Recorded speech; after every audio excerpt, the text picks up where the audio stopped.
afternoon, everybody.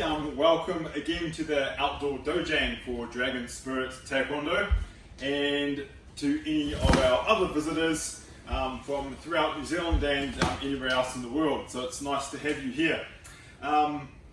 Weather's changed a bit here in Auckland today, and a bit windy, so if there's a bit of sound, it's just the sides of the conservatory flapping a little bit, so we'll manage anyway. Today, once again, we'll have three focuses in this lesson. We're going to start off with the block first, and our block that we're going to look at first today is our guarding block, our forearm guarding block, and we're also going to look at a knife hand guarding block.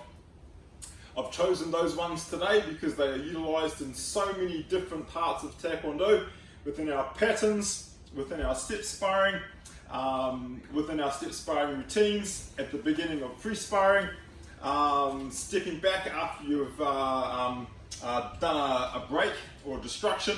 So they're all over the place. So this is a bread and butter block that we must do well. So that's our first block for today. We will also have a striking or thrusting technique and a kicking technique later on in today's video. So please stay tuned. Alright, so let's start today's class. Remember, we are in the dojang. Wherever you are, this is your dojang. So come together, and welcome once again. So let's talk about our guarding block. So let's demonstrate first. So forearm guarding block. So our guarding block is exactly that, is to guard. So if I stand in an L stance towards you, your forearm guarding block is an interesting block because this block, both hands travel in the same direction to arrive at the finish. A lot of our other blocks have the opposite hand pulling to the hip.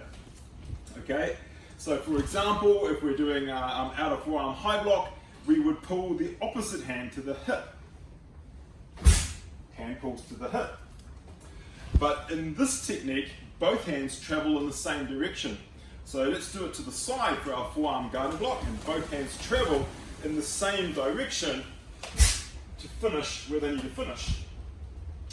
So both go the same way. Now, there's some good reasons for this. We want to guard, so we're trying to protect our body, first from the attack, and then from any possible counter-attack to the middle section of our body. So that we've got a leading arm, and we've got our rear arm. So our leading arm is protecting us from the initial attack. Our back arm, the one that's across our chest, is protecting us from any secondary attack that might come. And we're trying to protect these vital spots in the center of our body and our core.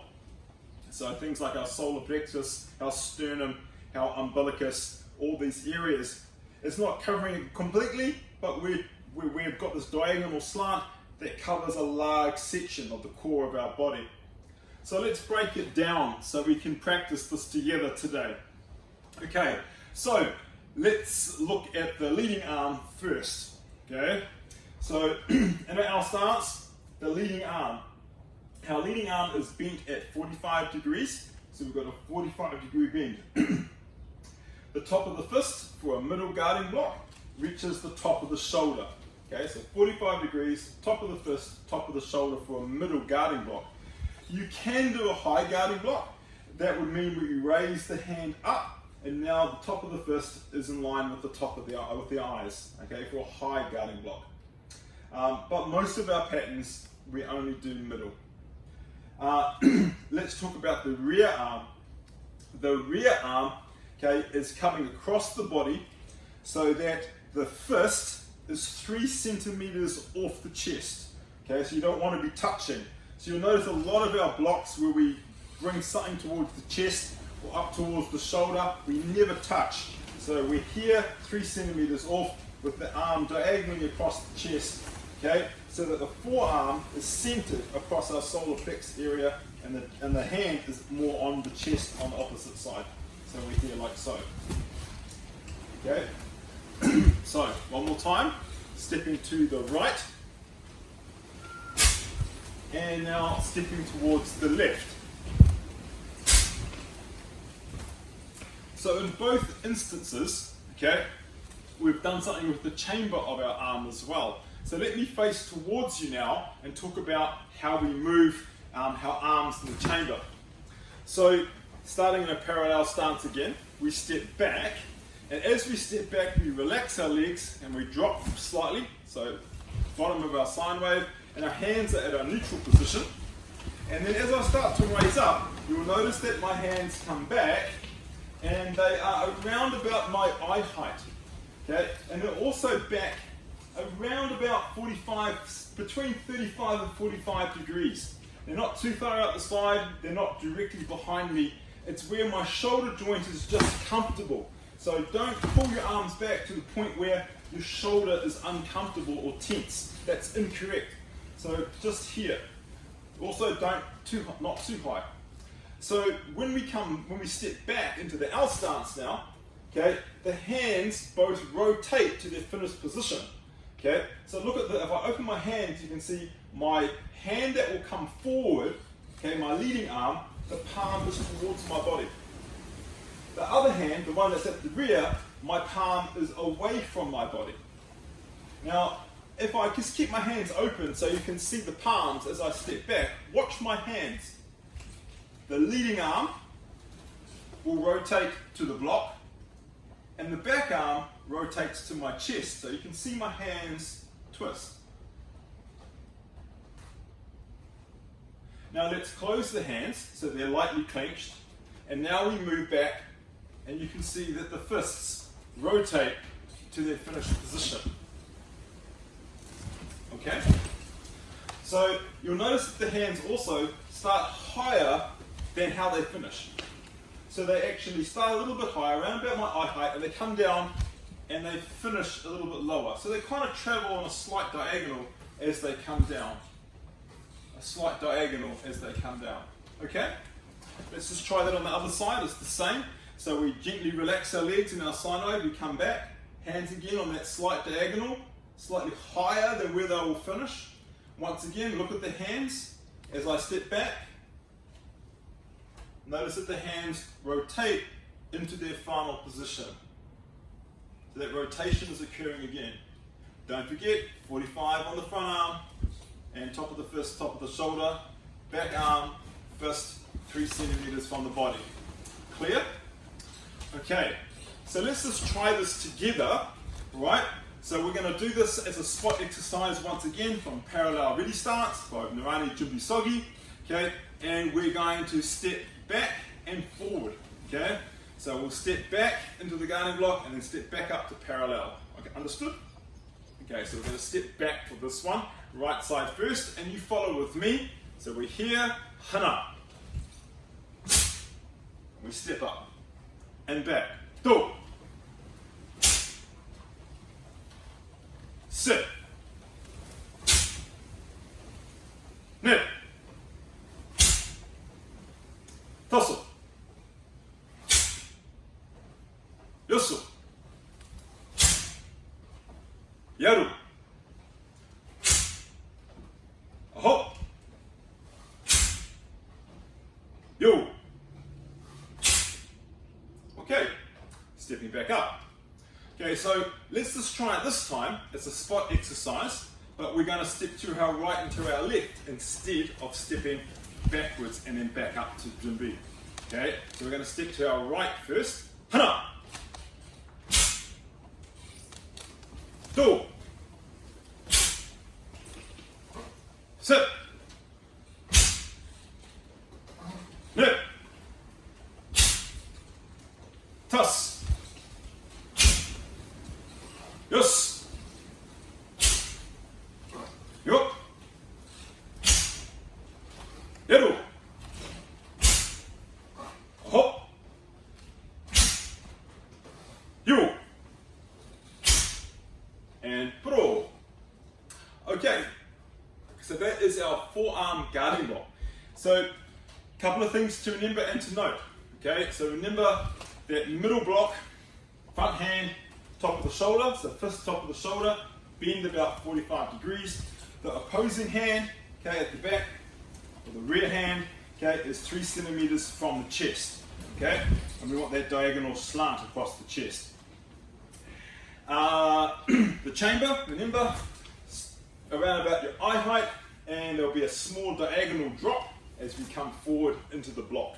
Okay, and we want that rotation of the hands. So make sure the hands are positioned in such a way that they rotate to the front either side. Okay? So let's talk about the next type of guarding block. Let's talk about knife hand guarding block, sankal tabimaki. Okay? It's very similar. So the chamber at the beginning is the same. So the chamber is the hands in the same position, slightly clenched. It just finishes in a different position. It finishes in a sankal, a knife hand. So let's step to the side and demonstrate first. So we're here. Okay, so now we're in a knife hand guarding block.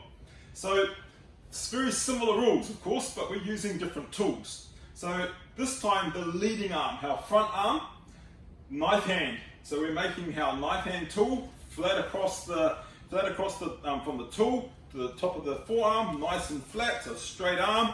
Okay, remember we've got that thumb pulled again, so there's a little bit of a gap there. Okay, not touching your finger belly, and fingers closed fingers. Okay, so we're here, we're using that sankal. Top of the fingers this time, top of the shoulder. But this means that the arm must drop. So if we were doing a forearm, my hand closes into the fist, and my arm raises up because now I've got to get my top of my fist to the top of my shoulder. But if I open my hand into my sankal, now my fingertips are higher than my shoulder for middle, so I drop my hand down so that my fingertips now are at the top of my shoulder. The arm still stays 45 degrees. Okay, that hasn't changed. Okay, the rear arm, the one that's on my chest. Okay, sankal position again with this hand as well. Hand is open. Okay, and I don't have to, it's not my forearm that I'm covering my chest with now. Now it is my knife hand. So I move my hand down slightly. Okay, so that tool is the tool that's across my chest. Okay, so it matches. The other side. And back to the right side. Okay, so let's practice this in a spot exercise as well. So let's do this as a parallel ready stance spot exercise, and then we're going to step back to the right, step back up to parallel, step back to the left. Understood? So let's do this together. Lightly clench the hands as you come back. So we hana, we have the hands in a relaxed neutral position. We've gone to the bottom of our sine wave with a gentle relaxation of the legs. Okay, we start to rise up towards the top of our sine wave, and as we do that, our hands will go into the chamber, an intermediate position. Okay, so remember, we want one hand facing towards your body, your back hand facing away from your body, so they rotate to the front. Okay, we come to the top of our sine wave, and now we move those arms slightly down on that diagonal towards the front, and we make sure that we land with the hands in the correct position. Okay, so let's try the other side. 2, and up, 10. Okay, along with me now. Hus, hus, here we go. Hiru, ho, you, sit, net, and throw. Good, standing up. Let's try this a couple to each side, to the left and to the right, from a parallel ready stance. Ready, let's go to the right first. Hana. To the left, 2. Sit. Net. Toss. And loose. And throw. Stepping back up, parallel ready stance. Awesome. It's time for you to give this a go. So I want you to remember all those little measurements that we spoke about. Take those away with you. Find that mirror or reflective surface in the hallway or your ranch slider, wherever you might be. Okay, and practice 10 of those on each side. So let's do 10 forearm guarding blocks each side, and then 10 knife hand guarding blocks each side. Slow it down, look at the position of your hands, see the rotation, look at the 45 degree, make sure the hand is middle, so the fist is top of the shoulder for a middle block, or the fingertips are top of the shoulder for a middle block. Okay, so once again, be your own harshest critic. Look at yourself, make a judgment. Are you doing it right? Adjust where you need to, okay? So I'm going to push pause again, and it's your turn. Are you ready? 3, 2, 1, pause.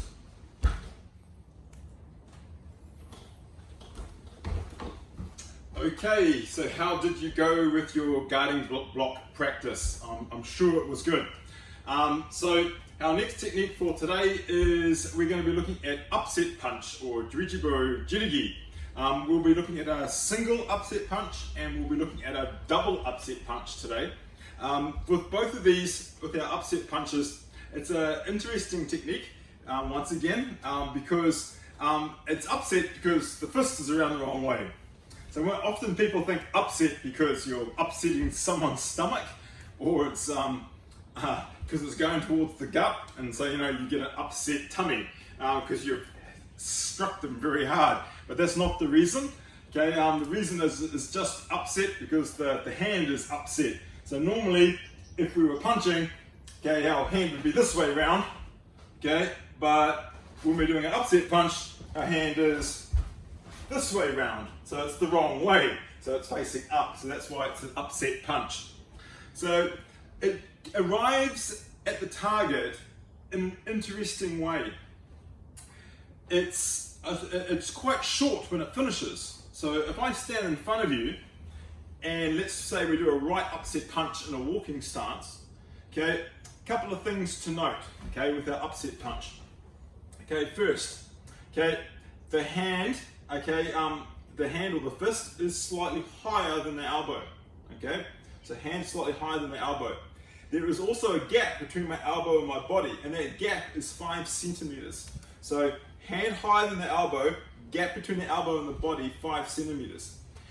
And also the angle, the line of attack to the opponent and in front of your body, okay, they are to the side front, okay, and because that's to the side front, that means you're punching along your shoulder line. So it's not the center of the shoulder or the inside of the shoulder or the armpit line, it's to the edge of your shoulder, so your shoulder line, okay, so you're here, all right? As it goes from A to B to attack the opponent, the punch travels in this funny circular motion, okay? Now why is this? Why take the circle? And the circular motion of our upset punch is because this diagonal or slanted circle allows our fist to travel a greater distance.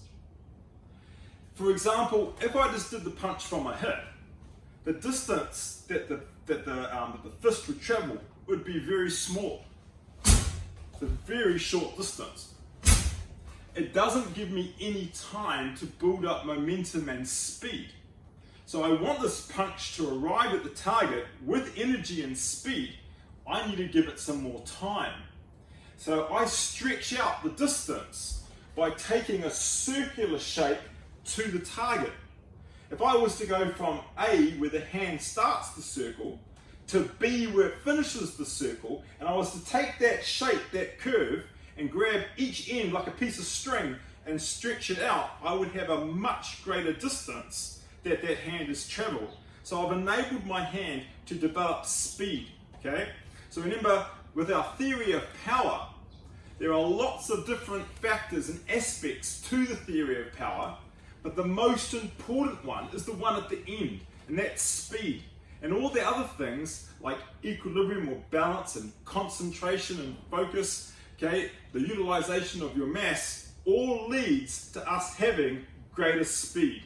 So we want it to arrive as fast as possible. So we need time to generate that speed. So if I step towards you, you can see the circular motion my hand takes. So I relax my knees, we go to the bottom of our sine wave again, my hands come to a neutral position, and as I raise up, they go, and I use both hands at the same time. One will punch out in the circular motion, the other hand will pull back to the hip. And we go, okay, let's try that again. I still at the end, after the circular motion, must come forward, okay? So you don't want to come across the body, you want to come round and straight ahead. So we're here again,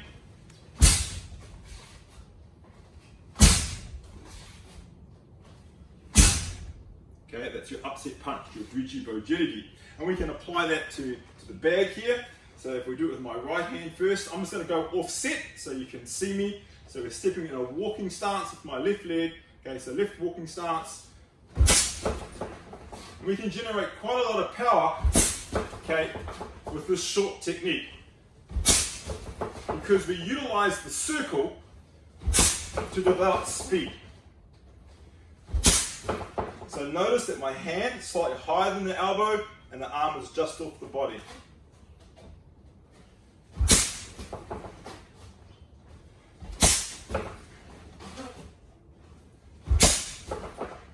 Upset punch, Drijibo Jirigi. Okay, so let's try that.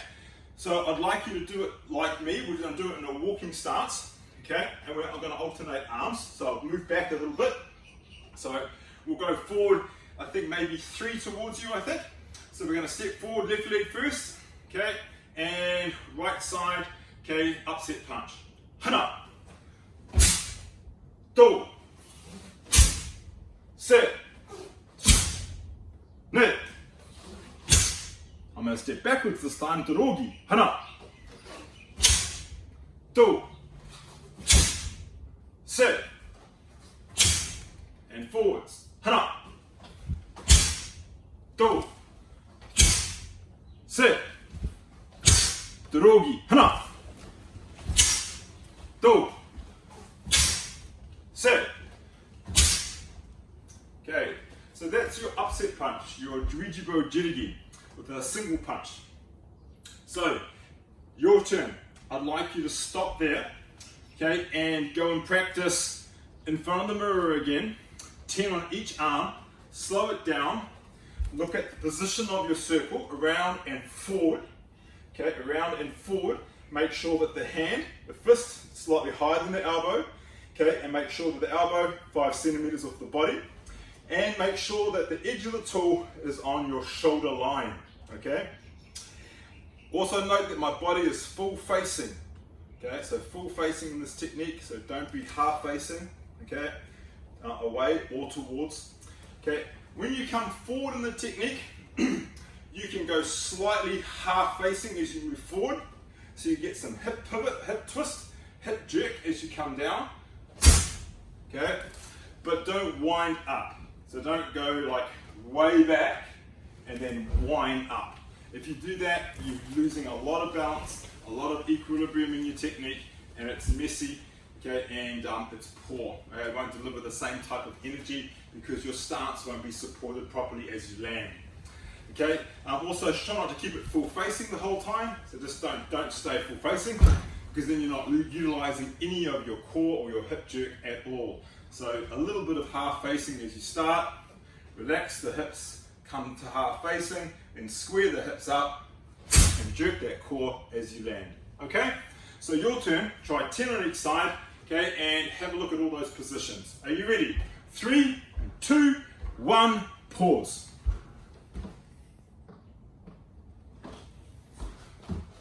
Okay, so we just spoke about upset punch, a single upset punch. Now let's talk about double upset punch. So dual Drijibo Jirigi, double upset punch for 2 opponents, okay?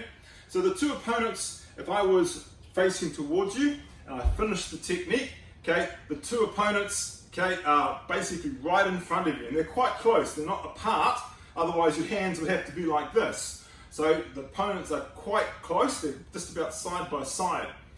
Your hands, same position. So even though we've gone to a double upset punch, the hands are the same. Okay, so remember what we said before for the single. So hands slightly higher than the elbow. Elbows 5 centimeters off the body. The tool lined up with your shoulder line. So this time it's shoulder line on both sides. So they feel like they're slightly out. Okay, they're not coming in, they're slightly out to those 2 opponents. Okay, now we've got no pullback with the other hand because it's not a single, so we haven't got a pullback. Both hands are forward. So make sure that when you do this and you step forward, you still must take your circular motion. So you're still doing a circular motion, coming around, taking that circular motion, and then coming back towards your hips, and then moving forward. Now, an error that people often do when they're doing a double upset punch, because of the energy going forward, they'll step and they'll lean. Their body will be lean. So make sure you tuck your back and you keep your body upright. Okay? So you're here, and you're still upright with your back. Okay? So this is double upset punch now. So let's do some together. Okay? So let's see if I can fit in 3 forward towards you. So we're here, and together, from a parallel stance, moving forward to a walking stance. We'll step forward with your right leg first this time. Hana! And I'm doing it with a stamp. Okay? Go! Sit! And step back without stamp. Toss! Yes! Hill! And stepping forward. Hana! Do! Sit! And pro. Okay, so that's our double upset punch. Now, it can be done with stamp or without stamp. A lot of the times in our patterns, it's done with stamp. Okay, so it's a good one to practice. It has a couple of things that must be remembered, like the position of your hands. Okay, so remember those. There are little rules for this one. So hand slightly higher than the elbow 5 centimeters off the body, edge of the tool, shoulder line. If you've got those 3 with this and you practice well, you'll get your single upset punch and your double upset punch mastered within no time. Okay? So let's practice that last one, double upset punch. Your turn, 10 forward, 10 backward, in your own time, and check the positions of both those arms.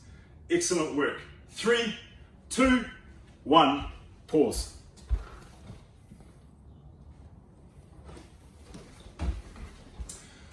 Okay, how was your upset punch practice, or your double upset punch? Did you get it?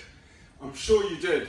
Practice, practice, practice, hopefully starts to make perfect.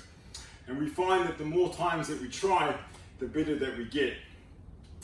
I'm reminded of a very famous Bruce Lee quote that goes, "I'm not afraid of the man who has done 10,000 kicks. I'm more afraid of the man who has done 1 kick 10,000 times." So practice, practice, practice. We're going to end today with the downward kick. And so if you're not very warm yet, you may want to warm up a little bit more and do a bit of front leg raises, just to kind of get your body ready for this. Okay, so how downward kick is a great kick for getting close to an opponent and then landing a downward strike of them with the heel. So our downward kick looks like this. So let's just do a couple, okay? So downward kick. So we're here, kicking with my right leg. I'm going to do an outwards downward kick. So I'm going to come up and around and then drop my leg, okay? So we're here, up and down, okay? So we're here.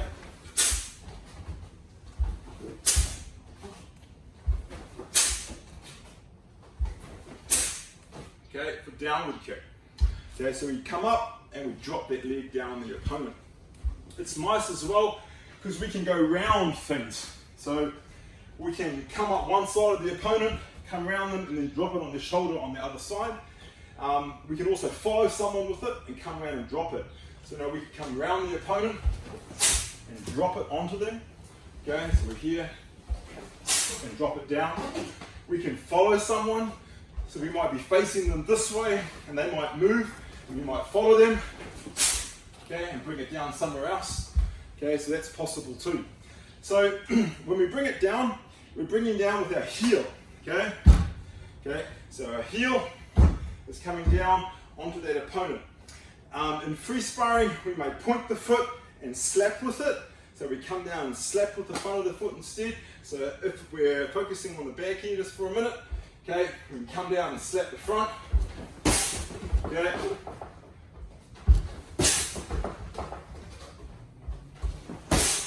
Okay, so we slap the top of that pad.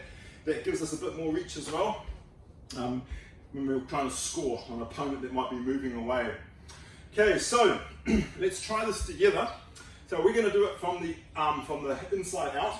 Okay, so we're standing back in our right L stance, forearm guarding block. Just relax your body. Okay, and we start easy. We bring the angle of the leg across. The angle is only about 15 to 20 degrees. There's no specific angle here. Okay, you adapt it on the go for when you're sparring or whatever the opponent is doing. Okay, so we're here, we relax the body, we bring the knee up across, okay, leg straight, and we raise the leg up as high as we can. We move it across the body and we try to drop it down so it's dropping on that opposite shoulder on the other side of the opponent. Okay, so we're here, you ready? You follow with me. Hana, and down. Do, sit. Just doing the right leg for now. Tas. Yes. Igo. Yaru.